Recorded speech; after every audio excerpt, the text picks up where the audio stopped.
In a world before history, when the earth was ruled by giants and survival was a battle fought with every sunrise, life was a fragile, fleeting gift.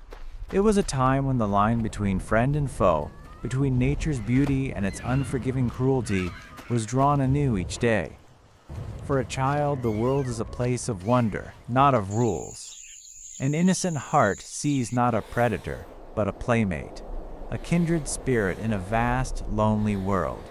But in this era, innocence was a luxury seldom afforded, for the parent is never far, and its love is a fierce and dangerous thing. For the tribe, every sound carried meaning.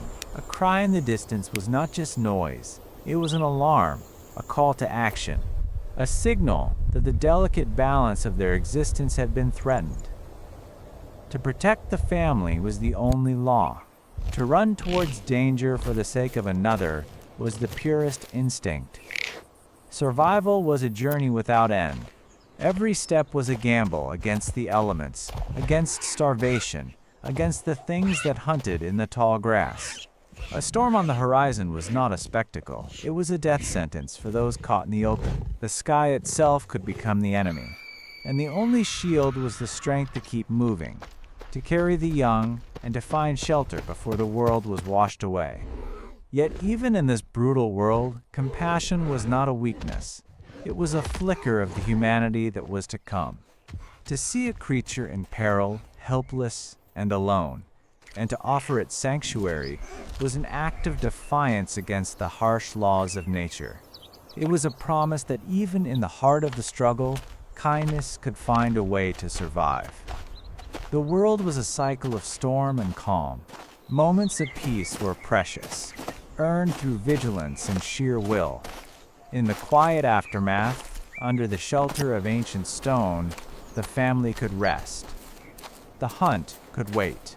The world outside could rage, but here there was warmth, there was safety, there was each other. But peace was temporary. The tools of survival were never far from hand. The spear was not a weapon of aggression. It was the provider of life, the protector of the future. While some rested, others prepared. For the hunger of the tribe was as constant as the rising sun. Life was a relentless march, a constant search for food, for water, for a safe place to rest. The land gave, but it also took. Every day was a lesson in resilience, passed down from parent to child. You learned to read the tracks, to understand the wind, to know which creatures were prey and which were predators. And in the hunt, there was a primal focus, a connection between the hunter and the hunted. It was not a sport. It was a sacred, violent dance necessary for the tribe's survival. Success meant another day of life. Failure meant the slow, creeping certainty of starvation. To return with a kill was to return with hope. It was a victory shared by all, a promise of nourishment, of strength for the days to come. Under the shade of the acacia, the family would gather, each member playing their part in the ritual of life. But the greatest threat often came not from the great beasts with fangs and claws, but from the silent watchers in the sky. In a world where every moment of inattention could be fatal, the smallest and most vulnerable were always at risk. There is a horror for which there are no words, a loss that fractures the soul. To watch helplessly as the sky itself becomes a thief, to see the future stolen in an instant. This was the cruelest lesson of the ancient world, a reminder that for all their strength and cunning, they were still so very small, so very fragile. They ran, they fought, they raged against the indifferent sky. But some battles cannot be won. Some losses cannot be undone. In that moment, they were not hunters or survivors. They were simply a family, broken by a grief as vast as the savannah itself. And yet, they endured. This was the miracle of their existence. After the tragedy, after the storm, after the loss, they found their way back to the one place of true safety, the shelter of the family. They huddled together against the storm outside and the storm within, finding in their shared sorrow a bond that could not be broken. Life continued.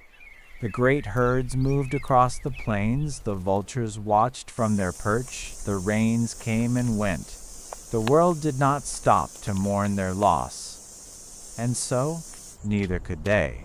They had to rise. They had to hunt. They had to live.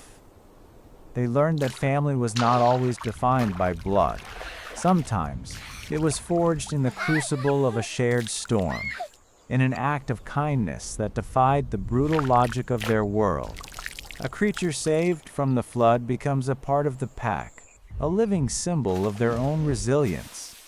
This was their story, a story written not in books, but in the dust of the savannah, in the scars on their bodies, and in the unwavering strength of the human heart.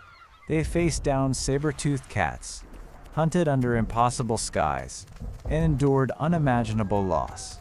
They survived not because they were the strongest, but because they had each other. In a world of professional nightmares, family was the one dream that kept them alive.